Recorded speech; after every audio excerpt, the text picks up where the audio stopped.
চাওকচোন কিমান ভাল লাগিছে এয়া চৰাইকেইটা উৰি গৈছে আকাশেদি আৰু ৰামধেনুবোৰ এনেকৈ ওলাই আছে ডাৱৰ মাজত আপোনাৰ এনেকুৱা লাগিব সঁচা সঁচি এখন ৰামধেনু এৰ নাম পল্লৱ হেল্ল' নিশাৰ ভাগতো তেখেতসকল ব্যস্ত হৈ পৰিছে আৰু এটা কথা কৈছে যে ভাগৰি নপৰে কাৰণ নিচা যিহেতুকে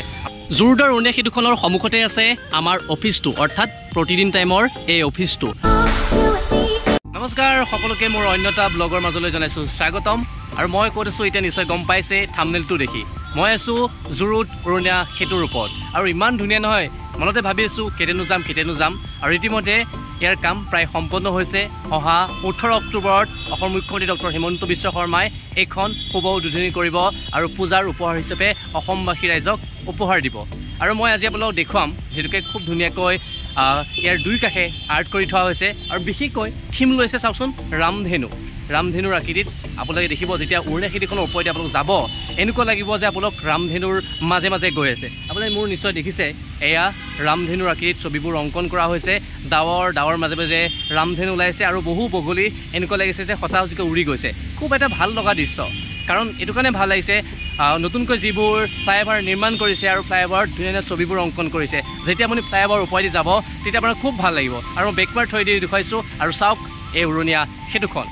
আৰু এই দেখিছে কিমান ধুনীয়াকৈ ৰং কৰি থোৱা হৈছে বিশেষকৈ মোৰ ভাল লাগিছে এই পেইণ্টিংবোৰ আৰু পেইণ্টিংবোৰৰ এটাই আৰ্হিত সেই পেইণ্টিংবোৰ কৰিছে ৰামধেনুৰ আকৃতিত চাওকচোন এনেদৰে ৰামধেনু তাৰ মাজে মাজে এই বগলীবোৰ উৰি গৈছে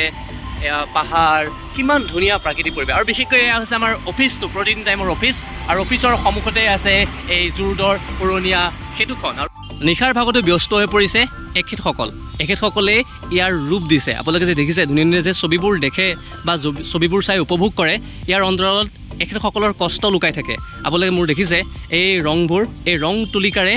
ইমান ধুনীয়াকৈ সজাই পৰা তোলা হৈছে খুব সুন্দৰকৈ অংকন কৰিছে ইয়াৰ আঁৰৰ মানুহসকল হৈছে এখেতসকল কিন্তু এখেতসকলক আমি কোনো চিনি নাপাওঁ মই আপোনালোক দেখুৱাইছোঁ কিমান ধুনীয়া ধুনীয়া কালাৰবোৰ লৈ আহিছে তেখেতসকল আৰু এয়া দুজন বন্ধু বুলিয়ে কৈছোঁ আৰু দুজন যুৱক বৰ্তমান ব্যস্ত হৈ পৰিছে নিশাৰ ভাগতে তেখেতসকল বেছি ব্যস্ত হয় কাৰণ আমালোক দেখুৱাইছোঁ ইমান যে ধুনীয়া ধুনীয়া ছবিবোৰ দেখিছে ছবি মানে ৰামধেনুৰ আকৃতিত যে অংকন কৰিছে এই ইয়াৰ অন্তৰালৰ মানুহ এখেতসকল মই দেখুৱাইছোঁ অলগত হেল্ল' কি নাম তোমাৰ কি নাম তোমাৰ পল্লৱ তোমালোকৰ এই টিমটো কি নাম আমাৰ একচুৱেলি এনেকুৱা টিমৰ কোনো নাম নাই মানে আমি টোটেল 5জনে কৰি আছোঁ 5জনে এই গোটেইখিনি তোমালোক 5জনে কৰিছা নেকি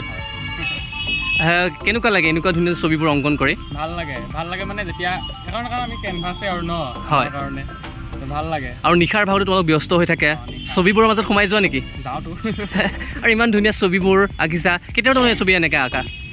আমি বৰ্তমান আৰ্ট ক্লাছত পঢ়ি আছা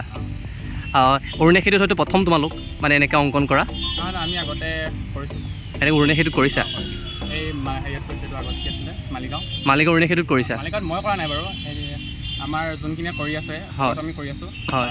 গোটেইখিনি মিলি পেলাই এই গোটেই তোমালোক এই 5জনে কৰিছা নেকি হয় আৰু ইমান দীঘলী এখন উৰণীয়া সেতু ভাগৰি নোপোৱা নে ভাগৰটো লাগিবই আৰু চব কাম কৰিলে ভাগৰ লাগিছে হয় কিন্তু আৰ্টবোৰ কৰি ভাল পোৱা যিহেতুকে আৰু ভাল কামটো যিটো কামখিনি কৰি ভাল পায় নিচা যিহেতুকে সেইটো মানে ইমান ভাগৰ ফিলটো নহয় মানে আৰু এটা কথা আমি আঁকি থৈ গৈছোঁ সেইদিনা ইয়াত পিক পেলাইছে এনেকুৱা বেয়া লাগে নিশ্চয় বহুত বেয়া লাগে কাৰণ আমি ইমান ধুনীয়াকৈ আঁকি থৈ গৈছোঁ ন হয় তাতে আকৌ আহি যদি পিকখিনি দেখোঁ মানে বহুত বেয়া লাগে ভাল লগা কথাটো কি গম পায়নে বাৰু আৰ্ট কলেজত পঢ়ি আছে এই যুৱকসকল 5জনে মিলি পেলাই এই উৰণীয়া সেতুখনৰ ওপৰত যিটো ৰামধেনুৰ আকৃতিত সেই তেখেতসকলে আঁকিছে মই পোনে পোনে পল্লৱৰ কাষলৈ যাম এৰ নাম পল্লৱ হেল্ল' নিশাৰ ভাগতো তেখেতসকল ব্যস্ত হৈ পৰিছে আৰু এটা কথা কৈছে যে ভাগৰি নপৰে কাৰণ নিচা যিহেতুকে আমাৰ যেনেকৈ মোৰ ৰিপৰ্টিং কৰি ভাল লাগে ঠিক তেনেকৈ ইয়াৰ ছবি আঁকি ভাল লাগে তো মই ইয়াৰ লগত কথা পাতিও ভাল লাগিছে ইয়াৰ বোলে এটা ইউটিউব চেনেল আছে তোমাৰ নামটো কি হাই ট্ৰেভেলাৰ্ছ ছাবস্ক্ৰাইব এণ্ড ছাপোৰ্ট মানে আমি উঠি অহা নৱপ্ৰজন্ম আমাৰ সকলোৱে নিচা থাকে তাৰ মাজত আমি ইউটিউব ফেচবুকটো কৰোঁ আৰু যিটোক আমি এতিয়া নিচা ভৱিষ্যতে পেচা হ'ব যদি আপোনালোকে আমাক ছাপোৰ্ট কৰে ছাপোৰ্টটো ইম্পৰ্টেণ্ট হয় তো আমাক সকলোৱে ছাপোৰ্ট কৰিব তো মই নিশাৰ ভাগতো এতিয়া কিনকিনকৈ এজাক বৰষুণ দি আছে আৰু ইও ব্যস্ত আছে এনেকৈ ছবি অঁকাত মই আহিছোঁ আপোনালোকৰ কাৰণে ব্লগ বনাবলৈ গতিকে যদি চাই আছে লাইক কৰিব মোক কৰিব দাদাকো কৰিব সকলোকে কৰিব তেতিয়া আমি আগুৱাই যাব পাৰিম আৰু তোমাক মানে ইহঁত 5টাক মানে কি বুলি কয় ব্লেছ দিছোঁ আৰু আপোনালোকক ছাপোৰ্ট কৰিব আৰু বিশেষকৈ এটা কাম কেতিয়াও নকৰিব এতিয়া অলপ আগত কৈছে যে তেখেতসকলে ছবি আঁকিছে কিন্তু কিছুমানে আহি পেলাই বোলে তাত পিকাই থৈ গৈছে এইবোৰ খুব বেয়া কাম আপোনালোকে মালিকৰ উৰণে সেইটোখন দেখিছে পিকাই অৱস্থা নাইকিয়া কৰিছে কাৰণ বেলেগৰ মানুহ আহে ধৰি লওক ফৰেনাৰসকলে পৰ্যটকসকল আহিল যদি চাবলৈ আহে দেখে যদি এনে পিকবোৰ দেখে তো আমি নিজেই লাজ পাম নহয়নে বাৰু কিন্তু এনেকুৱা কামবোৰ নকৰিব তো সেইখন লগ পাই ভাল লাগিল তোমাক থেংক ইউ আৰু মই বোলে দেখুৱাইছোঁ খুব ধুনীয়াকৈ আঁকিছে ইহঁত পাঁচটাক আপোনালোকে সকলোৱে ছাপৰ্ট দিব মানে বিশেষকৈ আশীৰ্বাদ কৰিব যাতে আৰু ধুনীয়া ধুনীয়া কামবোৰ কৰে মোৰ পাছফালে দেখিছে কিমান ভাল লাগিছে নহয় মোৰ যে খুব ভাল লাগিছে এইটো কাৰণে চাওকচোন যিমান দূৰলৈকে দেখিছে ৰামধেনুৰ মাজত এনেকুৱা লাগিছে যেন মই ডাৱৰৰ মাজত আছোঁ ৰামধেনুৰ মাজত আছোঁ খুব ভাল লাগিছে আৰু এয়া হৈছে জু-ৰোডৰ পুৰণীয়া সেতু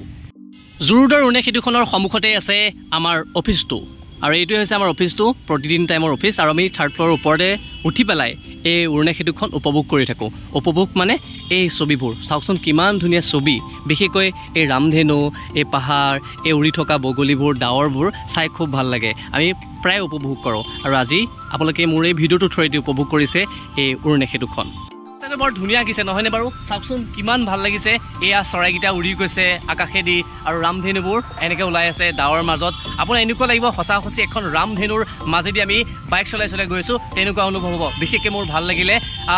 মানে যেতিয়া আমি অফিচৰ 3rd ফ্ল'ৰত থাকোঁ তাৰ পৰা দেখি থাকোঁ এই উৰণীয়া সেতুখনৰ এই আৰ্টবিলাক মনতে ভাবোঁ যে কেতিয়া যাম কেতিয়া আপোনালোকৰ কাৰণে এটা ভিডিঅ' বনাম আৰু আজি সুযোগটো পালোঁ হঠাতে মই ডিউটি আছিলে ডিউটি শেষ হোৱাৰ পিছত মোৰ পাছফালে দেখিছে মৃন্ময় আৰু মই আহিছোঁ মৃন্ময় দাক চিনাকি কৰাই দিছোঁ মৃন্ময় দা হৈছে আমাৰ চেনেলৰ ভিডিঅ' জাৰ্নেলিষ্ট আমি দুয়ে প্ৰায় মানে নিজৰ সংবাদত ওলাই যাওঁ সেই সূত্ৰে তেখেত মোৰ বয়সত ডাঙৰ যদিও বন্ধুৰ দৰে আৰু এটা কথা ক'বলৈ পাহৰিয়ে আছোঁ এখেতৰ এটা চেনেল আছে আমাৰ চেনেলটোৰ নাম কি মৃন্ময় শৰ্মা তেখেতে আৰম্ভ কৰিছে নতুনকৈ গতিকে এখেতকো আপোনালোকে ছাপৰ্ট দিব ক'ত পাব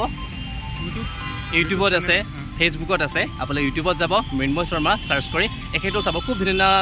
ভিডিঅ'বোৰ তেখেতে বনায় গতিকে তেখেতকো ছাপৰ্ট কৰিবলৈ নেপাহৰিব তো ভাল লাগিছে নেকি লাহি বঢ়িয়া লাগিছে মই নিজেও বনাইছোঁ আপোনালোকেও দেখা পাব মোৰটো চাৰ্চ কৰিলে গতিকে সকলোৱে চাব তো আপুনি বনাওক এখেতে বনাওক আৰু মই আপোনালোকক দেখুৱাওঁ এই উৰণীয়া সেতুখন খুব ভাল লাগিছে এইটো কাৰণে নিশাৰ ভাগত আহিছোঁ মই আৰু কিনকৈ বৰষুণ জাক দি আছে লাইট জ্বলি আছে আৰু যিহেতুকে মানুহৰ ভিৰ চিৰ নাই কাৰণ উদ্বোধন কৰাই নাই উদ্বোধনৰ প্ৰাক মুহূৰ্তত আমি এই ভিডিঅ'টো বনাইছোঁ কেৱল আপোনালোকৰ কাৰণে যদি চাই আছে ভাল পাইছে তেন্তে এটা লাইক কৰিব আৰু যিহেতুকে মই নতুনকৈ আহিছোঁ এইখন ফিল্ডত এই ফ'ল' বটনটো আছে ফ'ল'টো কৰি নাপাহৰিব যদি আপুনি ইউটিউবত চাই আছে তেন্তে ছাবস্ক্ৰাইব কৰিবলৈ নাপাহৰিব স্কুটিখন চলাইছে মৃন্ময় দাই মই কৈছোঁ যে মৃন্ময় দাই আপুনি স্কুটিখন চলাওক মই অলপমান এই ভিউটো চাওঁ আৰু সেই বুলি ভাবি পেলাই 5 মই উঠি লৈছোঁ আৰু এই যিখন ব্ৰিজ সেই ব্ৰিজখনৰ ওপৰেদি গৈ আছোঁ আৰু খুব ভাল লাগিছে দুয়োকে সেই বৰ্তমান সময়ত পেইণ্ট কৰি আছে আৰু ৰামধেনু মানে এনেকুৱা লাগিছে যে আপুনি সঁচা সঁচি ৰামধেনুৰ মাজে মাজে গৈ আছে পাহাৰৰ মাজে মাজে ডাৱৰৰ মাজে মাজে আপুনি গৈ আছে তেনেকুৱা অনুভৱ হ'ব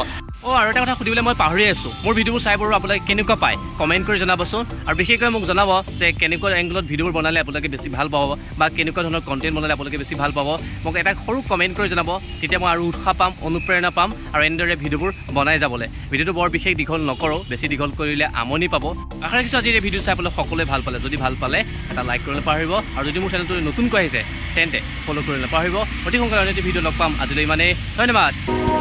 You melt the ice behind my stone cold eyes. I turn to ashes, but only just sometimes. Inhale your smoke, but you still act surprised. It's not my fault when we end up capsized. You call me crazy now,